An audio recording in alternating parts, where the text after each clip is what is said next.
ബന്ധപ്പെട്ടുകൊണ്ട് പറയുന്നത് ഇങ്ങനെയാണ്. അതായത് ഇത് തെരഞ്ഞെടുപ്പ് കമ്മീഷന്റെ പരിധിയിൽപ്പെടുന്ന കാര്യമാണ്. അതുകൊണ്ട് തന്നെ ജില്ലാ ഭരണാധികാരി കൂടിയായിട്ടുള്ള ജില്ലാ കളക്ടറോട് ഈ പരാതിയിന്മേൽ ഒരു നിർദ്ദേശം തേടും. കാരണം ഇത് പോലീസിന് അന്വേഷിക്കാൻ കഴിയുന്ന വിഷയമാണോ എന്ന് സംബന്ധിച്ച് അദ്ദേഹത്തിന്റെ നിർദ്ദേശം തേടും. സമാന്തരമായി തന്നെ നിയമവിദഗ്ധരുമായി കൂടി ആലോചിച്ചതിന് ശേഷമായിരിക്കും ഈ പ്രാഥമിക അന്വേഷണത്തിന് ശേഷം എന്ത് നടപടി സ്വീകരിക്കണം എന്നത് സംബന്ധിച്ച് തീരുമാനമെടുക്കുക. നാണമില്ലേ സുരേഷ് ഗോപി എണ്ണ? ഇതിലും ഭേദം ഇരന്ന് നിന്നൂടെ?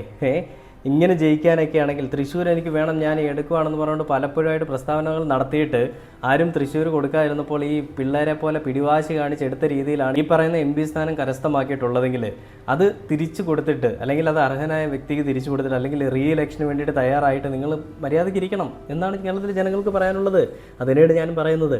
അപ്പോൾ അങ്ങനെയുള്ള കാര്യങ്ങൾ വലിയ രീതിയിൽ പ്രസ്താവനയായിട്ട് വരുമ്പോൾ ഞാൻ വലിയ മറ്റേതാണെന്നൊക്കെ സ്വയമേ അഹങ്കരിച്ച് പറയുമ്പോഴും ഇങ്ങനെയൊക്കെയാണ് ഇവർ ജയിച്ചതെന്നുള്ളതൊക്കെ ഓർക്കുമ്പോഴേ വല്ലാത്തൊരു മറ്റേത്. അപ്പോൾ ഇങ്ങനെ ഈ